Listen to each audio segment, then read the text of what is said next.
Boa noite, amados irmãos. Eu cumprimento a todos com a graça e a paz do nosso Senhor Jesus Cristo. Amém?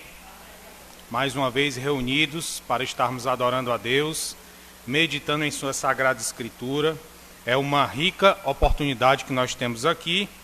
E hoje, como foi mencionado diversas vezes, é o considerado Dia do Pastor, não é isso mesmo?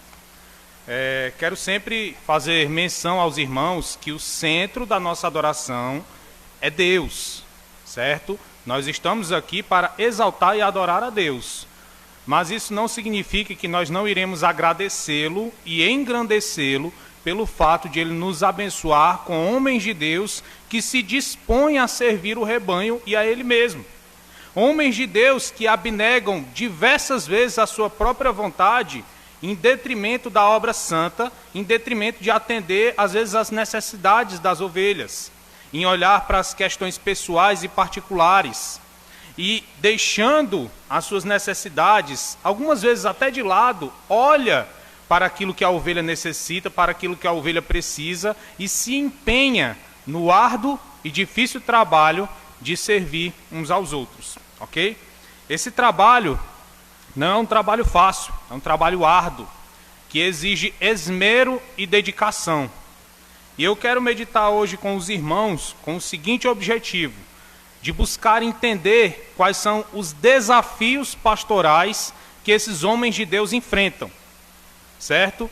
Eu queria olhar para dentro do texto sagrado e buscar entender da maneira mais completa possível, vou me esforçar para isso, olhar para esses desafios e procurar entender que desafios são esses. É claro que eu não vou esgotar o tema, existem muitos desafios que esses homens de Deus enfrentam, mas eu quero citar aqui pelo menos 3, para que a gente reflita como é árdua, como é difícil a tarefa, e a gente possa se portar de maneira que possa ajudá-los a exercer esse ministério. Orar para que eles possam exercer esse ministério. E estar trabalhando para a honra e glória de Deus, juntamente com esses homens de Deus. Ok? E para isso, para nós entendermos um pouco mais desses desafios, dessas tarefas, eu quero que os irmãos abram comigo no texto básico de hoje, que se encontra no livro de Atos dos Apóstolos, capítulo 20. A partir do versículo 17, nós vamos fazer uma leitura participativa. Vamos ler do 17 até o versículo 38. Eu vou ler o versículo inicial e vou deixar com a amada igreja a leitura dos restantes, tá bom?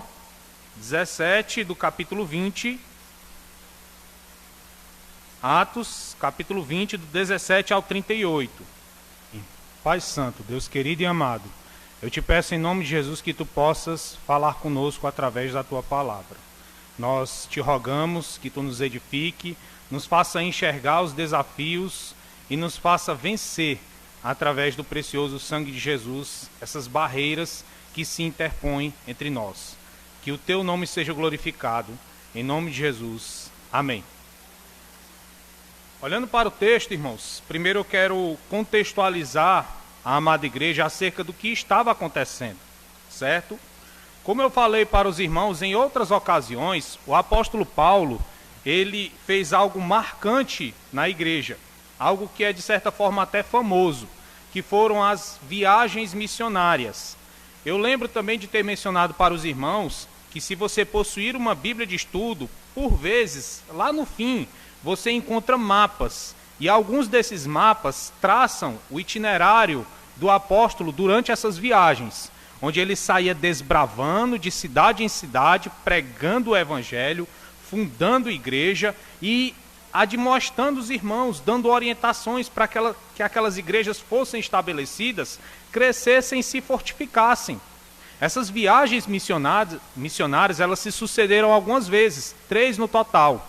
E quando você olhar para uma dessas Bíblias de estudo, você vai ver que a 4ª vez é a viagem de Paulo a Roma.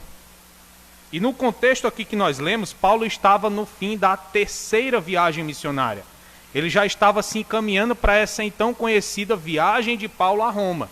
Ele já estava em uma cidade, nós vamos ver aqui no versículo 17, chamada Mileto.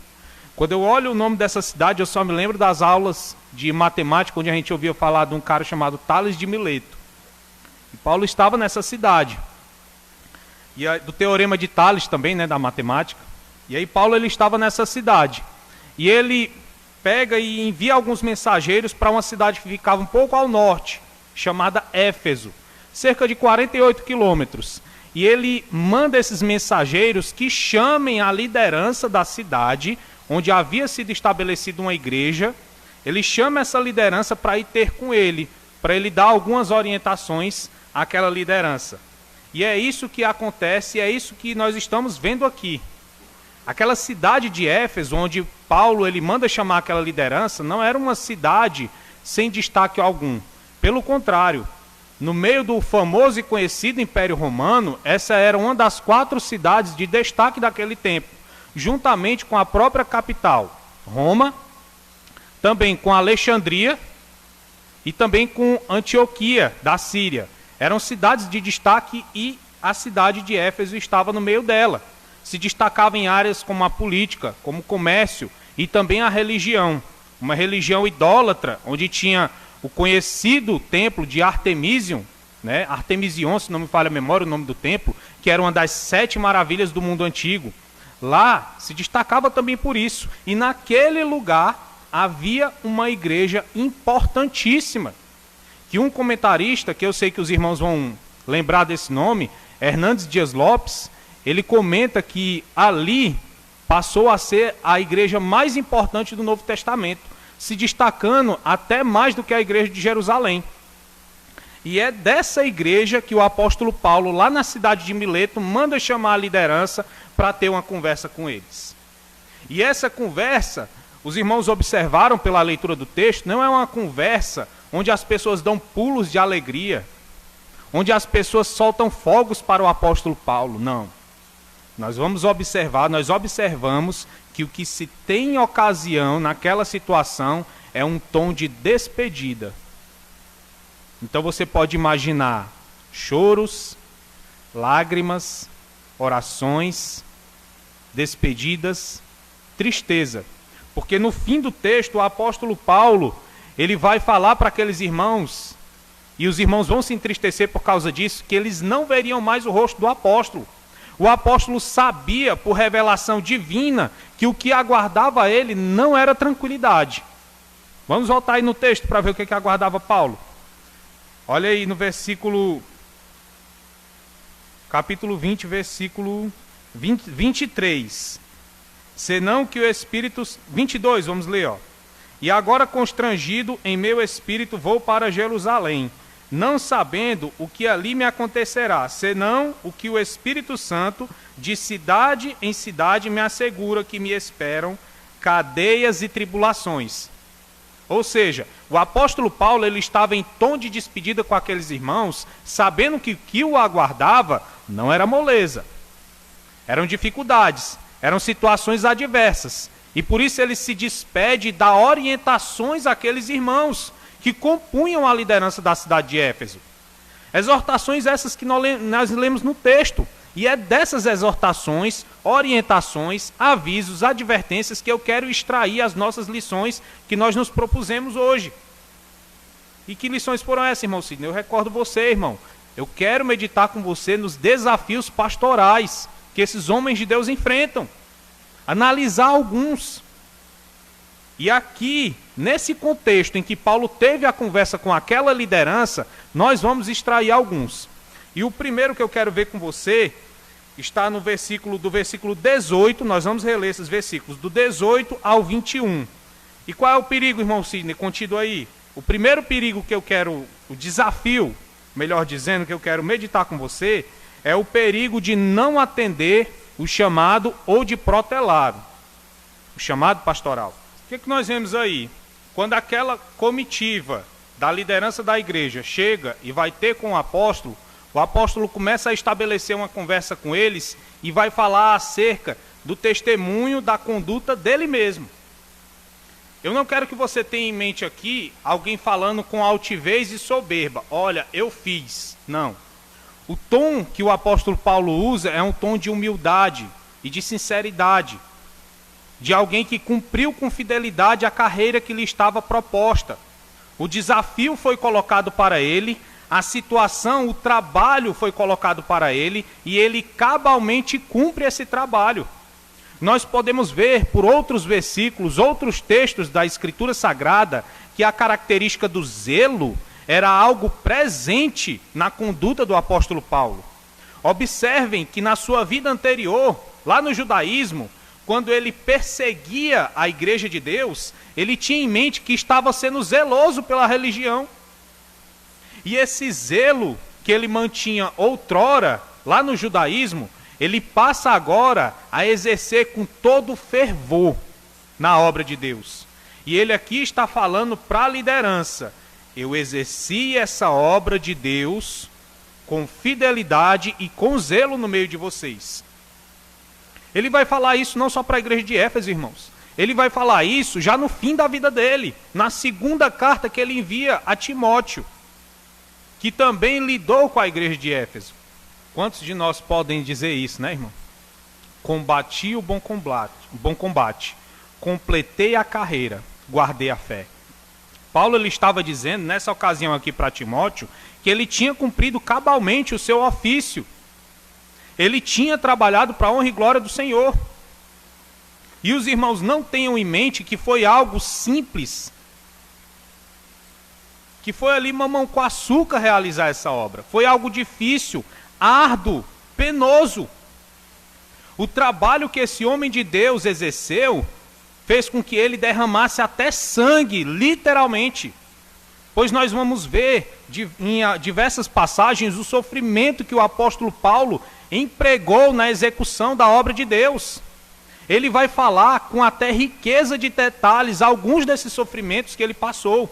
Tenha em mente aí privações, calúnias, perseguições, difamações, surra, apedrejamento, tudo isso esse homem de Deus passou. Ou seja, a carreira que lhe estava proposta é conforme o Senhor Jesus Cristo falou para ele, que ele iria sofrer pela obra de Deus, e ele sofreu pela obra de Deus. Ele atendeu o chamado, ele obedeceu ao chamado, e ele literalmente derramou sangue para exercer esse ministério. E ele estava testificando isso à liderança da igreja de Éfeso. Para os irmãos terem ideia, conseguirem mensurar essa riqueza de detalhes do sofrimento no exercício do ministério, vamos abrir em 2 Coríntios capítulo 11, para a gente ver aí, ter uma ideia dessa mensuração desse sofrimento. Capítulo 11, versículo 23 ao 28. Irmão Sidney, ele era apóstolo, mas nós temos que ter ideia de que em algumas ocasiões ele exercia o ofício pastoral. Nessa igreja de Éfeso ele permaneceu 3 anos, cuidando daquela igreja. E ele, obedecendo aquilo que lhe estava proposto, cumpriu cabalmente. E como eu falei aqui há pouco, derramando até mesmo sangue. Obrigado. Para que o propósito de Deus fosse cumprido. Ou seja, irmãos, o ofício, o chamado, atender o chamado da obra não era algo simples, era algo penoso. Agora, irmão Sidney, o que é que isso tem a ver com o desafio que você falou? O desafio de negligenciar o chamado para a obra pastoral. Imagine se você recebendo o chamado e olhando para essa realidade aqui. Olha só o que te aguarda. Adversidades, lutas, desafios, perigos, ovelha trabalhosa. É moleza, irmãos? Talvez essa seja a primeira situação que Paulo estava falando ali para a liderança da igreja de Éfeso, que cumpriu o dever dele. Talvez essa situação aqui seja a primeira que um pastor enfrenta no seu ministério. Tentações podem vir de negligenciar o chamado de Deus. Dúvidas. Senhor, será que esse é meu chamado? Será que é para isso mesmo que o Senhor me chamou? Eu quero pedir licença aos irmãos e mencionar uma situação que eu enfrentei semelhante quando eu fui exercer minha profissão. Os irmãos devem saber, pelo menos a maioria sabe, que eu sou eletricista industrial. E aí quando a gente vai exercer a profissão, a gente tem que fazer um curso chamado NR10. Esse curso é um curso na área de segurança, certo? O irmão Fernando ali já está meio familiarizado com o curso, que eu já falei com ele. Esse curso, irmãos, dentre outras coisas, ele vai mencionar a seriedade da profissão e como ela é perigosa. E durante esse curso, o professor ele quer lhe impactar para você entender o perigo. Ele diz, olha pessoal, isso aqui é perigoso. Vocês vão lidar com eletricidade. E eles mostram vídeos altamente violentos de acidentes na área elétrica.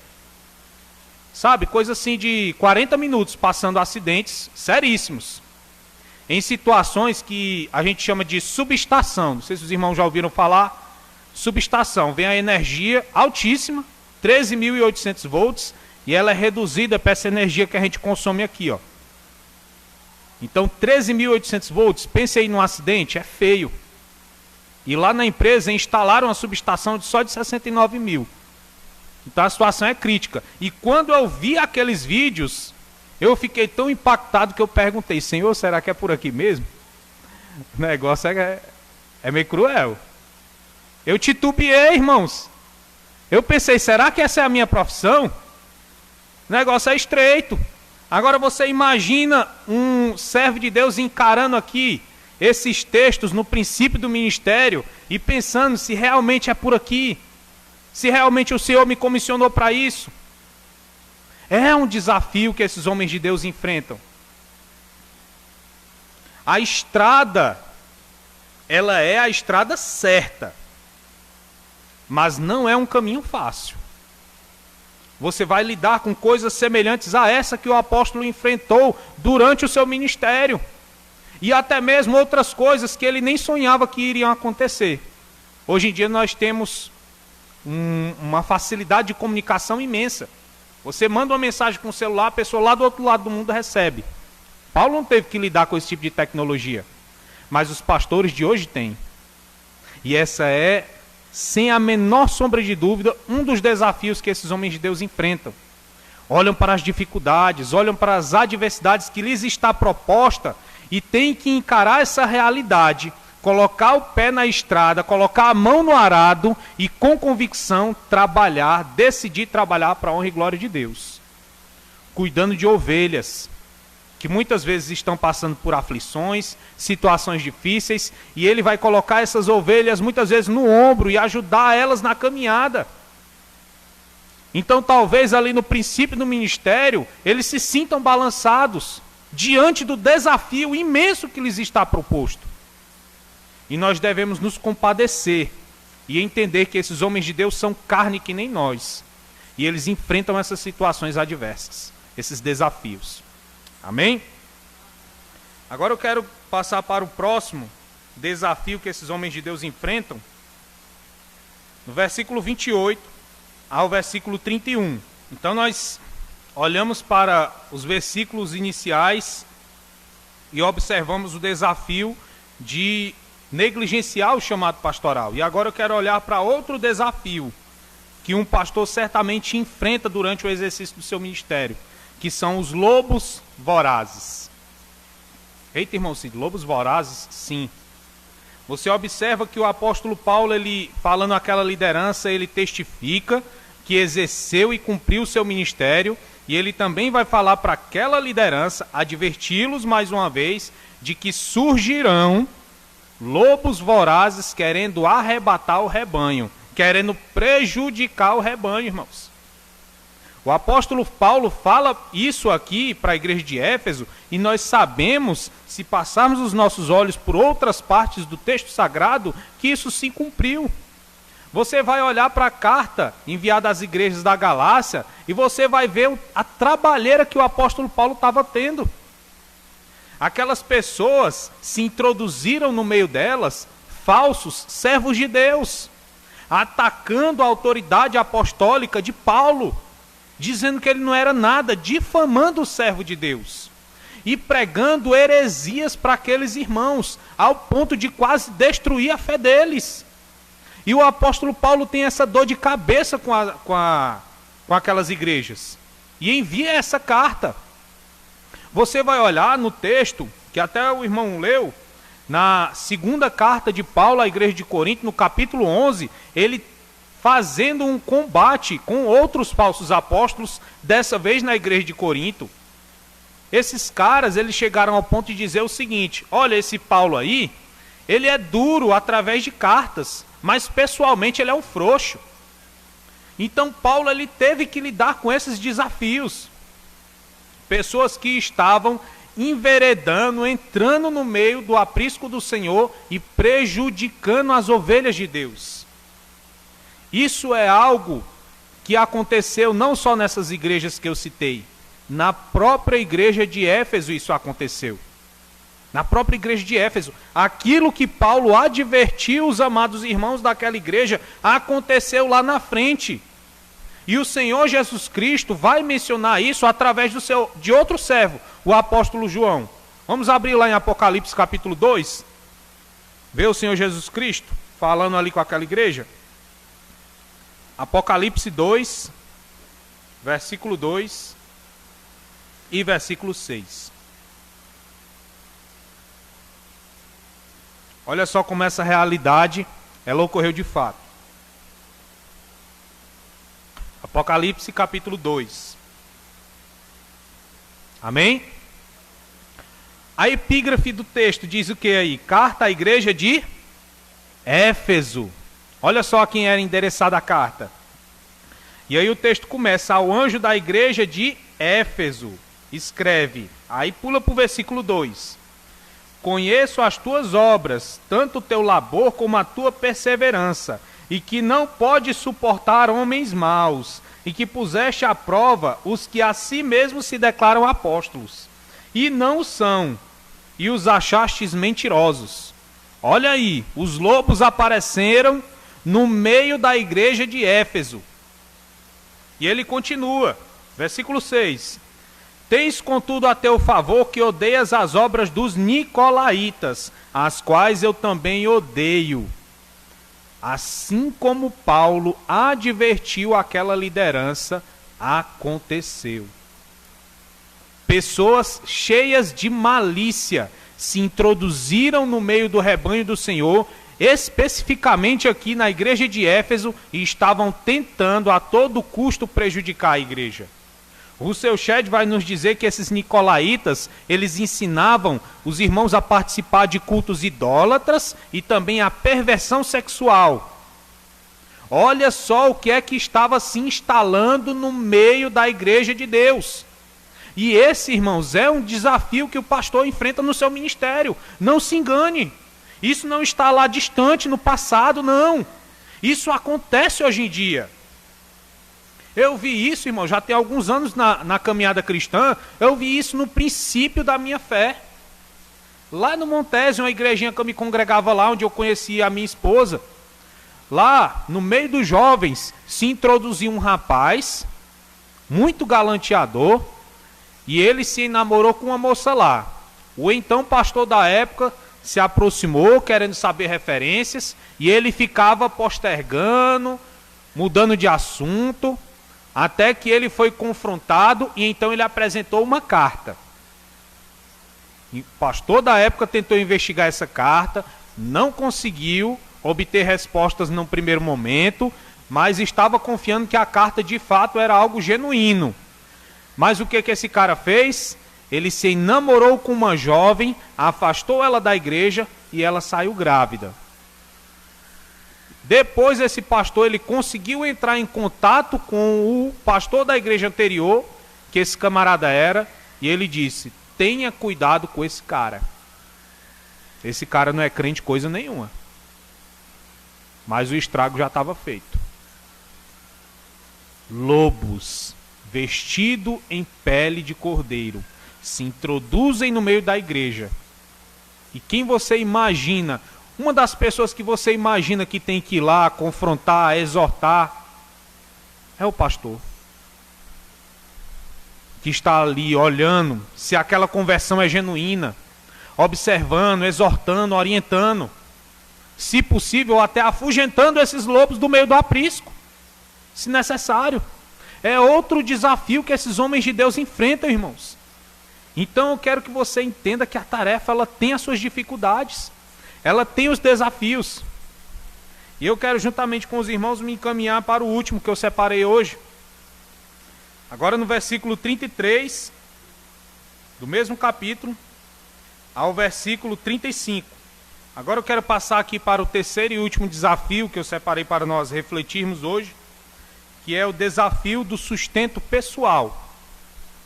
Observem que o apóstolo Paulo ele deixa bem claro: olha, eu me introduzi no meio de vocês, não foi para pegar nada, nem prata, nem ouro, vestes, nada. O apóstolo Paulo está deixando isso claro para aquela liderança. E nós devemos entender uma coisa antes de prosseguirmos: a busca ilícita por recursos financeiros no meio da igreja não era algo inédito lá naquele período apostólico. Isso acontecia. E eu provo para você. Vamos abrir na segunda carta de Pedro, capítulo 2, versículos do 1 ao 3.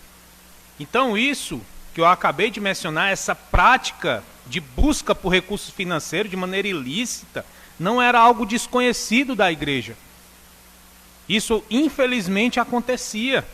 E o apóstolo Paulo, ele não tinha isso em mente. Ele não estava ali servindo ao rebanho do Senhor com o objetivo de simplesmente custear a sua vida, seus custos pessoais. Não. O objetivo final do apóstolo Paulo era a glória de Deus e a edificação do corpo de Cristo. Ele não estava ali servindo os irmãos porque queria o seu sustento. Em última instância, ele estava servindo aos irmãos porque ele queria ver a igreja sendo edificada, crescendo, prosperando. E também ele queria ver a glória de Deus naquela obra. Isso é tão fato, irmãos, que por vezes o apóstolo Paulo ele adotou uma prática que foi a seguinte: ele tinha um ofício secular, que os irmãos devem conhecer, ele era fabricante de tendas. Então, por exemplo, na igreja de Corinto, o apóstolo Paulo ele se privou de um direito que ele tinha, que era o direito de ser sustentado pela igreja. E ele, trabalhando com as próprias mãos, exercendo o seu ofício, ele passa até por apertos, mas ele não requer daquela igreja o seu sustento. E trabalha com as próprias mãos e também exerce o seu ministério, pregando àqueles irmãos, exortando, edificando a igreja. Mas ele tinha o direito de requerer o seu sustento. Como nós podemos ver no capítulo, lá em 1 Coríntios, capítulo 9, versículo 14. Depois você pode ver na sua casa o que ele vai dizer lá. Ele tinha o direito de requerer da igreja isso, mas ele não requer naquela ocasião. E isso pode ser penoso para o apóstolo, porque ele não estava se dedicando integralmente à obra do Senhor. Antes, ele estava também se dedicando ao seu ofício secular, para sustentar não só as suas necessidades, como também a dos companheiros de viagem. Nós vimos no texto aqui que foi lido. Irmão Sidney, onde é que se encontra o desafio que um pastor enfrenta nessa questão aí? Que você leu, essa questão financeira, que o apóstolo Paulo ele foi íntegro na sua postura, ele não ficava na igreja buscando dinheiro, não. Ele era íntegro. Mas onde é que está o desafio para os dias de hoje? Os irmãos devem lembrar que nós estamos imersos, impactados, a nossa sociedade em qualquer esquina. Não é difícil de achar denominações que pregam a famigerada teologia da prosperidade. Canais de TV onde você abre e todo aquele tipo de exploração é divulgado. E muitas pessoas se escandalizam. Eu já vi diversas pessoas que chegam para mim e dizem: irmão, e aquela igreja, irmão? Como é que pode? O cara pedindo dinheiro assim, assim, assado. E o que acontece é que eles colocam a gente no mesmo balaio, na mesma medida. Eles acham que tudo é crente. O cara que está naquela denominação X, que está ali pedindo dinheiro ao ponto de sangrar a ovelha, ele está ali pedindo dinheiro, ele acha que é a mesma coisa conosco. Eles acham que tudo é crente. Então é outro desafio que o pastor enfrenta. Porque imagine você, uma pessoa incrédula, adentra na igreja e vê que a realidade é que o pastor ele recebe o amparo da igreja. E aí essa pessoa ela pode se escandalizar e pensar: poxa, o pastor ele recebe o amparo da igreja, ele recebe o auxílio da igreja, isso está errado. Isso está se assemelhando àquelas práticas da igreja que eu vi ali na TV. Pense você, irmãos, em todas essas situações que o pastor ele tem que lidar. Já no princípio do ministério, quando ele está exercendo o ministério e ele tem que se deparar, às vezes, com lobos vorazes que querem prejudicar o rebanho, as questões relacionadas ao seu sustento pessoal. Porque sim, ele precisa, ele tem necessidades, sua família tem necessidades. Então todas esses desafios citados aqui, e ainda muitos outros, um servo de Deus ele enfrenta durante o ministério. Mas, irmão Sidney, você citou alguns desafios que chegam a ser até desanimador. Mas e aí, o que é que nós podemos fazer? Existem algumas coisas que nós podemos fazer para auxiliar e amparar esses homens de Deus. O primeiro lugar, irmãos, que eu quero que você tenha em mente, diante desses desafios, o que eu posso fazer para ajudar os nossos pastores?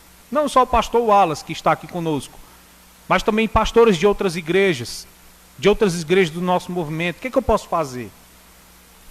Algo simples que eu quero citar para você, mas que é grandioso ao mesmo tempo. Orar. Orar, irmãos. Você achou que eu ia desvendar um grande segredo para você, miraculoso? Não. Orar. Às vezes as pessoas pensam assim, não, irmão, não posso lhe ajudar de muita forma não, só o que eu posso fazer é orar. Não é só orar, irmãos, é algo grandioso. Eu me deparo com o texto de Jeremias intercedendo pelo povo, quando ele intercede 3 vezes e Deus responde a ele. Deus está ali lidando com o seu servo e ele intercedendo pelo povo, e eu observo Deus ele tratando com o seu servo. Ele poderia, lá no capítulo 15, versículo 1, de Jeremias, ele poderia simplesmente ficar calado, mas a oração move o coração de Deus ao ponto dele responder Jeremias, ainda que a resposta fosse negativa. Ele diz, Jeremias, não ore mais por esse povo. Ainda que fosse Moisés e Samuel intercedendo por eles, eu não os ouviria. Deus poderia ter ficado calado, mas ele responde à oração do profeta. E certamente, irmãos, Deus irá responder às nossas orações, quer seja na área que seja, incluindo em nós orarmos e intercedermos para que esses homens de Deus exerçam o seu ministério com integridade, com coragem e para a glória de Deus. As nossas orações, por diversas vezes, elas se ocupam com coisas pessoais. E não tem nada de errado nisso. Ah, Senhor, abençoa meu trabalho. Ah, Senhor, abençoa aquela causa que te apresentei. Mas a minha orientação e exortação para a amada igreja hoje, incluindo para mim, é para que a intercessão por esses homens de Deus ocupem espaço nas nossas orações.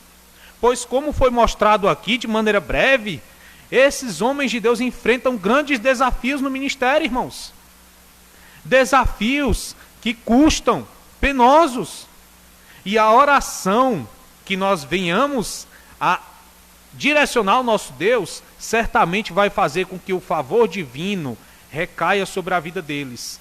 E eles possam, com alegria e singeleza de coração, cumprir a carreira difícil que lhes está proposta. Pois lembre do que o apóstolo Paulo disse, testificando de como ele se procedeu naquela missão. Esses homens de Deus também têm algo semelhante para cumprir. E se nós orarmos e intercedermos pelo seu ministério, Deus certamente abençoará a carreira deles. E se Deus abençoa o pastor em sua carreira, consequentemente, as ovelhas também serão abençoadas. Amém? A outra maneira que eu quero mencionar aqui, pela qual você pode abençoar o ministério do pastor e fazer com que ele trabalhe para a honra e glória de Deus e tenha bom êxito nesse ofício, é procurando ser uma ovelha melhor. Você sabia disso? Procurando ser uma ovelha melhor. Mas, irmão Sidney, como assim? Seja mais claro. Vou ser mais claro para você, amado irmão, amada irmã. Existem ovelhas no aprisco que elas são ovelhas que parece que não tem problema. O irmão é todo tempo sorridente, tudo dá certo. Você entra na casa do irmão, está cheio de luta, mas o irmão é uma bênção. Está sempre disposto a trabalhar, está sempre ali exercendo algum ministério. Tudo está bom para o irmão. Porém, existem outras ovelhas que passam por dificuldades, lutas, tribulações. E essas ovelhas, elas trazem algumas questões e pedem a ajuda do pastor. Isso é perfeitamente normal. O pastor vai lá, se coloca à disposição e ajuda no que é necessário. Dúvidas doutrinárias que aquela pessoa pode estar enfrentando, problemas pessoais no casamento, e o pastor vai lá para tentar conciliar aquela situação. Só que existem momentos em que a ovelha parece que ela faz questão de ser trabalhosa. Tá tudo bem e a ovelha vai lá, rapaz, mas o negócio tá bom demais, vamos dar uma problematizada aqui no negócio? Irmão, o que você puder fazer biblicamente para abençoar o ministério desses homens de Deus, porque você está fazendo isso em primeiro lugar para a glória de Deus. Faça, irmãos. Quer ver um exemplo prático? Quando nós negligenciamos isso? Irmão, você pode pegar um balde d'água e levar lá fora. Aí a ovelha, não, irmão, mas é porque é o seguinte, agora não dá.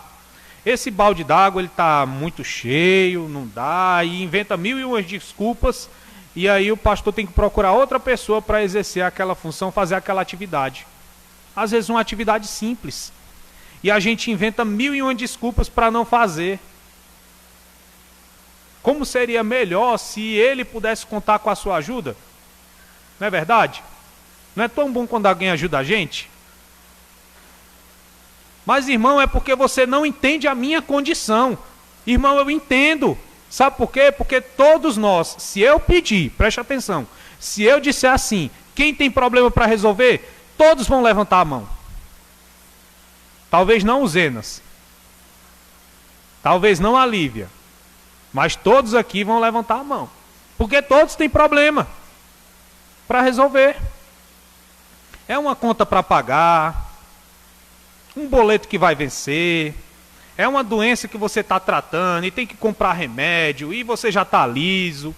Todo mundo tem problema para resolver. Mas você não pode esperar que os ventos de bonança soprem na sua vida. Ah, irmão, agora está tudo bem, agora está tudo tranquilo, agora é a hora de eu trabalhar e ajudar o pastor. Agora, porque está tudo bem, a conta bancária está gorda, eu comprei um carro, quitei minha casa, agora é hora de trabalhar. Irmão, não espere por esse momento. Sabe qual é o momento de você trabalhar e ajudar a diretoria, ajudar os irmãos, ajudar o pastor? O momento de você trabalhar é agora. E se você negligenciar essa riquíssima oportunidade, você não vai juntar tesouros lá no reino do céu. Imagina se Jesus volta na próxima semana. O que foi que você fez para a honra e glória dele? Você vai aguardar o tempo de amanhã e sempre fica para amanhã e nunca fica para hoje? Irmãos, nós devemos procurar ser ovelhas melhor, que ajudam, que contribuem na obra. Eu não estou pedindo para você ser igual à pessoa que está do seu lado, não. Eu estou pedindo apenas aquilo que está na Bíblia. Os irmãos possam se colocar de pé para nós orarmos. E pedirmos ao nosso Deus para que Ele nos dê força para amparar esses homens de Deus no labor da obra, na execução do ofício sagrado de estar pastoreando o rebanho do Senhor. Vamos orar. Santo Deus, soberano Pai, eu te louvo e te agradeço, Senhor, pela tua graça e infinita misericórdia para conosco.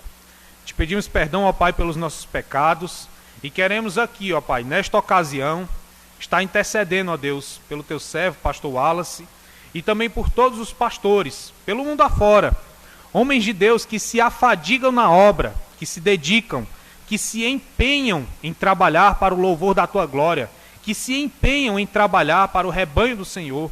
Ó Deus, dá vigor espiritual, dá ânimo, dá força, que eles possam, ó Deus, encontrar diversas alegrias, pois sabemos que lutas virão, mas que eles possam ter a alegria de ver as ovelhas crescendo espiritualmente, que que eles possam ter a alegria de ver pessoas se convertendo ao Senhor Jesus Cristo. A igreja crescendo, prosperando, levando a palavra de Deus até os confins da terra. Ajuda-nos, ó Pai, a estarmos sendo pessoas intercessoras pelo ministério deles. E ajuda-nos também a sermos ovelhas melhores, que se comportam biblicamente e lutam para glorificar o Teu nome, ajudando e abençoando esses homens de Deus. Ó Senhor, em nome de Jesus, eu Te louvo e Te agradeço pela vida deles, que se dispõem a estar trabalhando para a edificação do corpo de Cristo e para o louvor da Tua glória. Em nome de Jesus. Amém.